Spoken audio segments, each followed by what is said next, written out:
सर्वांना नमस्कार. आणि खूप हसायला आलं. काल एक शॉर्ट टाकला होता संडे स्पेशल नॉनव्हेजचा, आणि सगळ्या व्हेजिटेरियन लोकांनी कमेंट केल्या आणि नॉनव्हेज खाणाऱ्यांनी एकही कमेंट केली नाही का. मला खूप हसायला आलं. असो, तर वळूया आपल्या स्टोरीकडे. अर्जुन सरांचा खूप पाहुणचार करत होते आणि लाडात येऊन अर्जुन सरांना म्हणाले, आम्ही मुंबईला आल्यावर तुम्ही आमचा कसा पाहुणचार कराल. आणि त्याच्यावर चिडलेले रुसलेले अर्जुन सर म्हणाले, मी पहिली गोष्ट तुला मुंबईत शिरू देणार नाही आणि 4 पंच तुझ्या तोंडावर ठेवून देईन. तू माझं खूप डोकं खाल्लं आहेस परवापासून. आणि हे ऐकून अर्जुनराव म्हणाले, यालाच म्हणतात उलट्या तांगड्या करून मुतणं. आणि त्याचीही असली इरसाल भाषा ऐकली आणि अर्जुन सर त्याच्याकडे रागात बघायला लागले. आणि तन्वीसुद्धा हसता हसता डोक्याला हात लावला आणि अर्जुनरावांकडे बघायचं तिनं सोडूनच दिलं. आता तन्वी अर्जुन दोघांनाही लाज वाटत होती. ही असली भाषा, शिबाई. आणि आता मयूरच्या लक्षात आलं की तन्वी अर्जुनला उघडल्यासारखं झालं आहे आणि ती अर्जुनरावांना म्हणाली, ओ अर्जुनराव, जरा बेडरूममध्ये येतं का, जरा माझं तुमच्याकडे काम आहे. आणि अर्जुनराव खात खात म्हणाले, थालीपीठाचं पीठ संपलं का गं मयू, अगं माझं पोटच नाही भरलं. आणि मयुरी दात ओठ खात म्हणाली, आहे ना, माझ्याकडे थालीपीठाचं पीठ भरपूर आहे आणि धपाटेसुद्धा करून देते, असं ती रागात म्हणाली आणि पुढे निघून गेली. आणि अर्जुनरावांच्या लक्षात आलं की आता ती कसले धपाटे देणार आहे. आणि अर्जुन सर आणि तन्वीला काही कळलं नव्हतं. आणि अर्जुनराव तोंडातल्या तोंडात म्हणाले, चला अर्जुनराव, आता बायकोनं बोलवलं, आता धपाटे खा आणि मग थालीपीठ खा. आणि तो गेला. तसे अर्जुन सर तन्वीला म्हणाले, बघितलं किती डर्टी पर्सन आहे, असं बोलतात का. आणि तन्वी म्हणाली, अर्जुन, त्याची भाषा चुकीची असली तरी त्याचं बोलणं योग्य होतं. तो आपला इतका इंतजाम करतोय, काळजी घेतोय, आणि तो आपल्याकडे आला तर तू पंच देशील का. अरे, तुझ्यामध्ये काही ह्युमॅनिटी आहे की नाही, जरा माणुसकीनं वाग. आणि अर्जुन सरांनी हातात असलेल्या थालीपीठाचा घास तिच्या ताटात फेकला आणि म्हणाले, तुला प्रत्येक वेळी तोच कसा योग्य वाटतं गं आणि मी चुकीचा. आणि आता तन्वीला वाटलं, बरं झालं थालीपीठाचा एक घास तिच्या प्लेटमध्ये आला आणि ती उचलून खाणार इतक्यात अर्जुन सरांनी ते पण ओढून घेतलं आणि म्हणाला, आणि इकडे खाऊ दे मला, ते माझं आहे. आणि तन्वी हसायला लागली आणि म्हणाली, आवडलं का थालीपीठ. आणि अर्जुन सर म्हणाले, ऑसम आहे, मला वाटलं पराठाच आहे मेथीचा. तनू, या मुलीच्या हाताला चव आहे बरं का. तन्वी म्हणाली, मग अजून खायचं असतील तर थांब, मिस्टर अर्जुन तिला बनवायला सांगतात. त्यांनाच पुरलं नाही, तूच सगळं खाल्लं. आणि अर्जुन सर हसून म्हणाले, त्याला म्हणावं, कर ना पाहुणचार, मला काहीही कमी पडायला नको. आणि मी तर जेवणारच नाही, नको मला ते रेड अँड व्हाईट, मी ना हेच खाणार पोटभर. आणि तन्वी हसली आणि म्हणाली, मग अर्जुन सर, आता तुम्हाला फ्रेंच सँडविच नंतर जास्त काय आवडत असेल तर हे थालीपीठ, राईट. आणि तो म्हणाला, राईट. आणि तू तिच्याकडून रेसिपी शिकून घे. तन्वी म्हणाली, रेसिपी शिकून घेतली ना तर ज्याच्या त्याच्या हातची चव असते ना अर्जुन, तशीच असते. तरीही मी शिकून घेते आणि तिचा नंबरही घेते. आणि अर्जुन सर खात खात म्हणाले, घे तिचा नंबर घे, पण त्या डफरचा नको घेऊ. काय भाषा यार, मुतणे, हट हट, शी बॅक, असं अर्जुन सर म्हणाले आणि अंगावर पाल पडल्यासारखं केलं त्यांनी. आता इकडे अर्जुनराव हसत हसत बेडरूममध्ये गेले आणि मयुरीने बेडरूमचा दरवाजा लावून घेतला आणि त्याला म्हणाली, काही अक्कल आहे का तुम्हाला, असं बोलतात का त्यांच्यासमोर. इतकी हायफाय मंडळी आहे ती आणि तुम्ही तुमची अशी गलिच्छ भाषा वापरता. आणि अर्जुनराव थोडेसे बारीक चेहरा करून म्हणाले, मयू, अगं मी फक्त एक म्हण सांगितली त्यांच्या वागण्याला साजेशी, आता माझं काय चुकलं. ती म्हणाली, गप्प बसा आणि इथून पुढे काही बोलू नका. काय हो तुम्ही पण.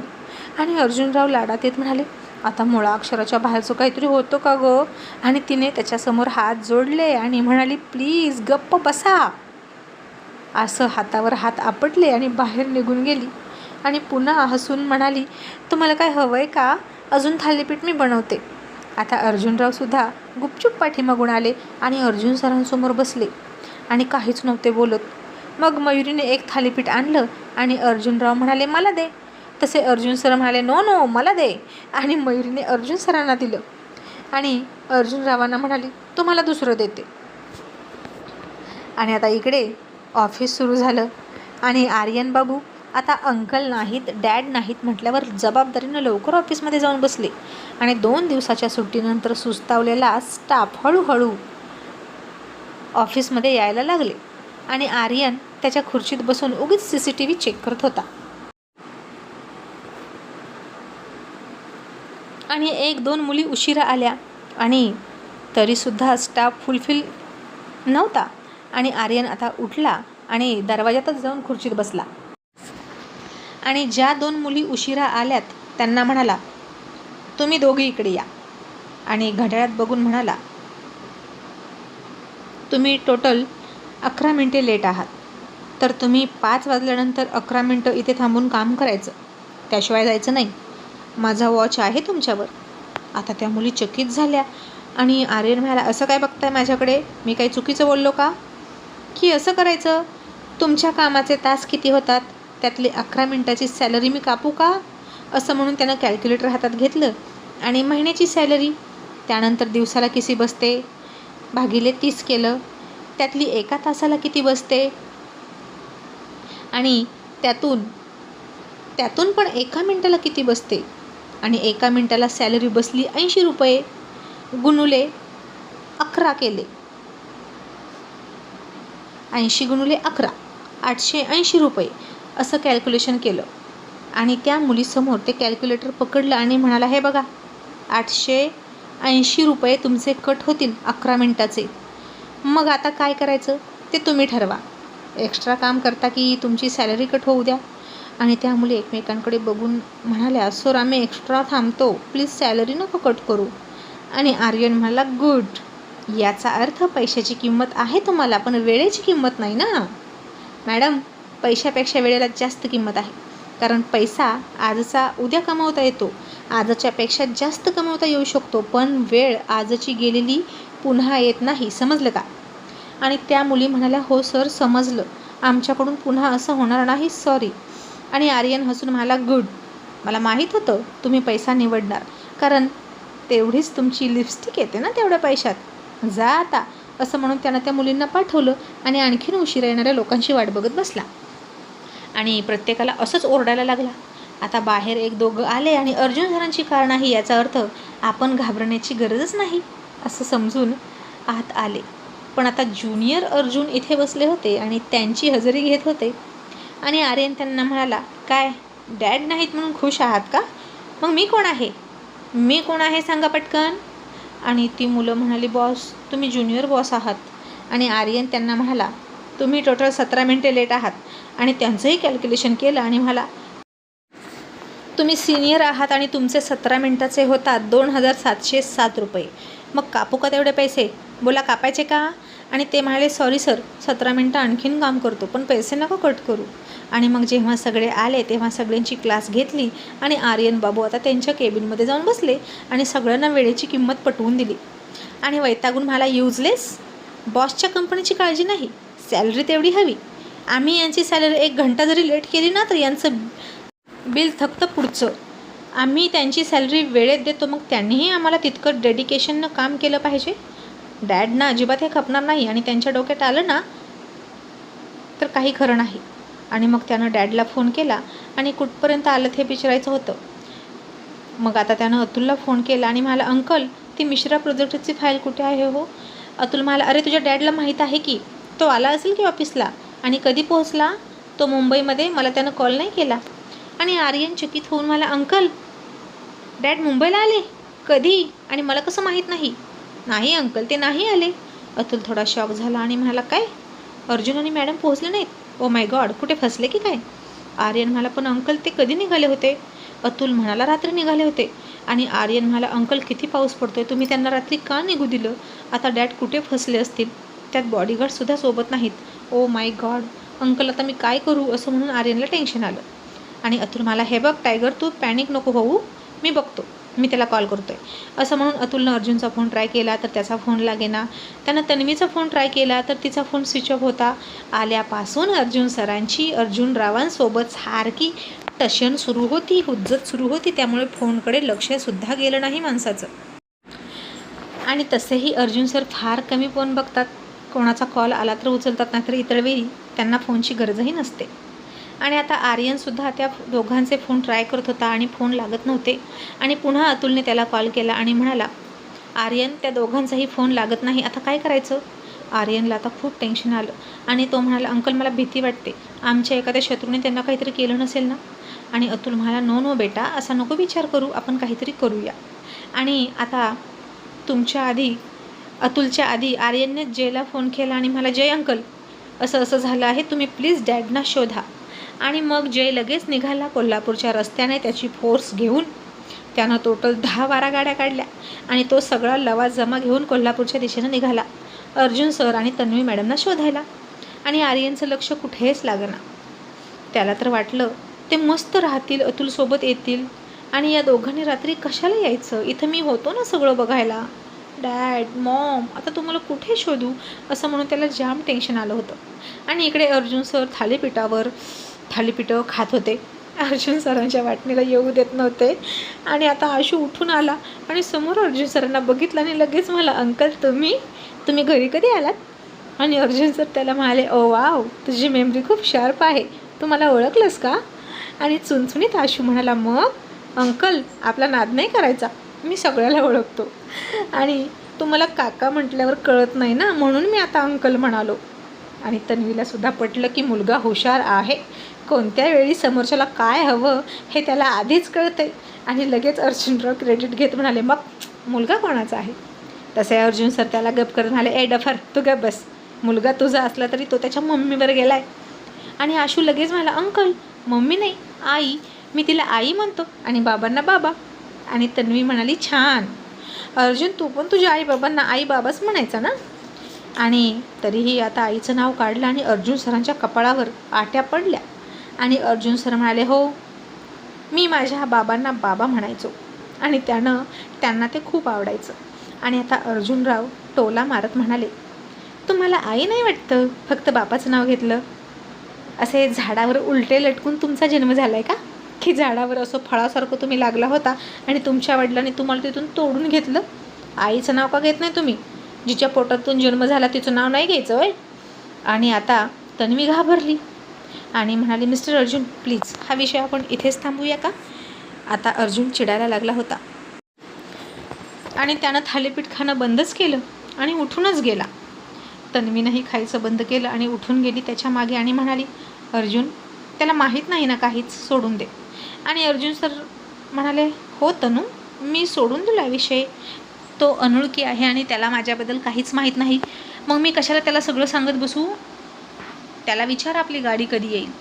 आणि आता तन्वी थोडीशी सिरियस होत परत गेली आणि म्हणाली, मिस्टर अर्जुन, आमची गाडी कधी येईल तेवढं बघा ना. आणि अर्जुनराव म्हणाले, ओके मॅडम. आणि त्यांनी फोन लावला आणि कळलं की गाडी दुरुस्त व्हायला आता 2 दिवस लागतील. खूपच महत्त्वाचा पार्ट गेलाय आणि तो इथे मिळणार नाही. आणि ही गाडीसुद्धा अशा कंपनीची आहे की इथे शोरूम पण नाही, धड पार्टही मिळत नाही. आणि खरंच मी म्हणालो ते चुकीचं नाही, सरांचं अजिबात गाडीकडे लक्ष नाही. असं म्हणून अर्जुनराव म्हणाले, मॅडम आता काय करायचं? तुम्हाला ना आता मुंबईला बैलगाडीनं जावं लागेल. असं अर्जुनराव मुद्दाम अर्जुन सरांकडे बेडरूमच्या आत बघत म्हणाले, तेही मोठ्यानं. आता तन्वीला थोडं हसायला आलं आणि अर्जुन सर हे ऐकून पळतच बाहेर आले आणि म्हणाले, व्हॉट, आर यू सिरियस? मी आता बैलगाडीनं जायचं का मुंबईला? Oh no. तुम्हाला काय समजतं रे? स्वतःच्या मालकीचं जेट प्रायव्हेट एरोप्लेन आहे माझ्याकडे आणि जगातला प्रत्येक देश फिरलेला माणूस आहे मी, आणि तू मला बैलगाडीनं जायचं म्हणतोस? आणि अर्जुनराव हसले आणि म्हणाले, पण आमचं कोल्हापूर कुठं पाहिलं आहे तुम्ही? अख्खा जग पाहिलं आहे पण. आणि आता सगळं कोल्हापूर बघूनच जायचं. अख्ख्या जगातली व्यंजनं खाल्ली असतील पण तांबडा पांढरा कुठं खाल्ला आहे? आणि अर्जुनराव पुन्हा अर्जुन सरांनाच हात जोडत म्हणाले, धन्य आहे बाबा तुमची, नशीब तुम्हाला बैलगाडी म्हणजे काहीतरी माहीत आहे. आणि सर, जर तुमच्या मालकीचं विमान असेल तर मग तुम्ही बोलवा ना इकडे आणि जा विमानानं. आणि अर्जुन सर रागारागात म्हणाले, ओके, आत्ता जयला फोन करतो. पण नंतर त्याच्या लक्षात आलं की विमान जर आणायचं असेल तर त्यासाठी विमानतळ नको का? आणि अर्जुन सर थांबले आणि अर्जुनराव हसून म्हणाले, काय झालं सर, बोलवताय ना तुमचं प्रायव्हेट जेट विमान आणि थांबवणार कुठे? आमच्या टेरेसवर खूप जागा आहे, असं मिश्किलपणे ते म्हणाले. आणि आशू खूप हसला, मयुरीसुद्धा घाबरली, तन्वीही हसली आणि अर्जुन सर पाय आपटत बेडरूममध्ये रागात निघून गेले. आणि बेडरूममध्ये फेऱ्या घालायला लागले. खाल्लेली थालीपीठं जिरवायला सुरुवात केली. आणि अर्जुनराव खुश होत म्हणाले, मयू तांबड्या पांढऱ्याची तयारी कर गं, लगेच ऑर्डर करतो मटण. आज पाहुणे तांबडा पांढरा खाऊनच जाणार. आणि सर माझ्या बायकोच्या हातचं जेवण एकदा खाऊन बघा. तुम्ही पुन्हा इकडे आलात ना आवर्जून, इथेच गाडी थांबवाल.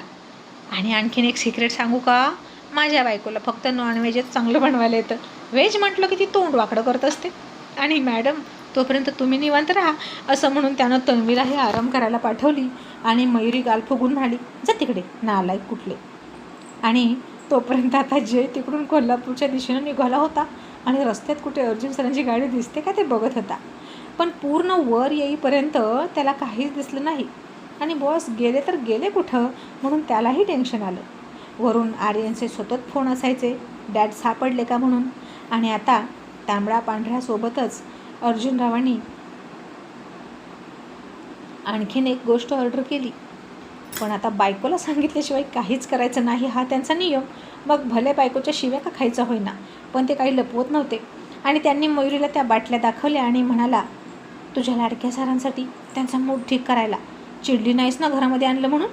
आणि मयुरीने त्या विस्कीच्या बाटल्या बघितल्या आणि डोक्यावर हात मारला आणि नंतर म्हणाली, ठीक आहे. आणि जेवण तयार होईपर्यंत अर्जुन सरांकडे गेले आणि म्हणाले, सर हॅव अ ड्रिंक. तसं अर्जुन सरांनी तिकडं बघितलं आणि त्यांच्या तोंडाला पाणी सुटलं. आणि अर्जुनराव म्हणाले, करू का 2 पेग. आणि अर्जुन सर म्हणाले, नो, मी कोणासोबतही घेत नाही. आणि अर्जुनराव हसून म्हणाले, अहो 2 पेग म्हणजे तुमच्यासाठी आणि माझ्यासाठी असं नाही म्हणालो मी. आपण असलं काही करत नाही बाबा. मी तर तुमच्यासाठी आणि मॅडमसाठी करू का असं म्हणालो. असं म्हणून पुन्हा अर्जुन सरांची फिरकी घेतली अर्जुनरावांनी. आणि अर्जुन सर त्याच्याकडे खूप रागात बघायला लागले. आणि तन्वी पुन्हा मोठ्यानं हसायला लागली. आणि अर्जुन सर मनात म्हणाले, या डफरपासून जितकी सुटका मिळावी म्हणून मी प्रेयर करतोय, तितकाच मी याच्या पाशीच कसा अडकून पडतोय काय माहीत. Oh God save me from this rascal donkey. आणि अर्जुनराव म्हणाले, जर मी गाढव असेल ना सर तर खरंच मला अक्कल नाही आणि म्हणूनच मी तुमची मदत करतोय. जर मला अक्कल असती ना तर तुमच्या इतक्या शिव्या खाऊन मी तुमची मदतच केली नसती. आणि यावरून सुद्धा एक म्हण आहे, अडला हरी आणि गाढवाचे पाय धरी म्हणजे माझे. असं म्हणून अर्जुनराव निघून गेले. तन्वी पुन्हा हसायला लागली आणि म्हणाली, मिस्टर अर्जुनचं मराठी नॉलेज ग्रेट आहे. आणि इकडे दुसरे मिस्टर अर्जुन म्हणजेच अर्जुन सर तोंड वाकडं करत काहीच नाही समजून म्हणाले, हरी धरी वॉट. ए तनू काय म्हणाला तो. पुन्हा त्यानं मला गाली दिली नाही ना. आणि तन्वीनं सुद्धा त्याला हात जोडले आणि हसून बाहेर गेली. आणि आता अर्जुन सरांनी आता हरी धरी या शब्दांचा गुगलवर अर्थ शोधण्याचा प्रयत्न सुरू केला. आणि ही जर गाली असली ना तर तुला दाखवतच गंमत असं मनात म्हणाले.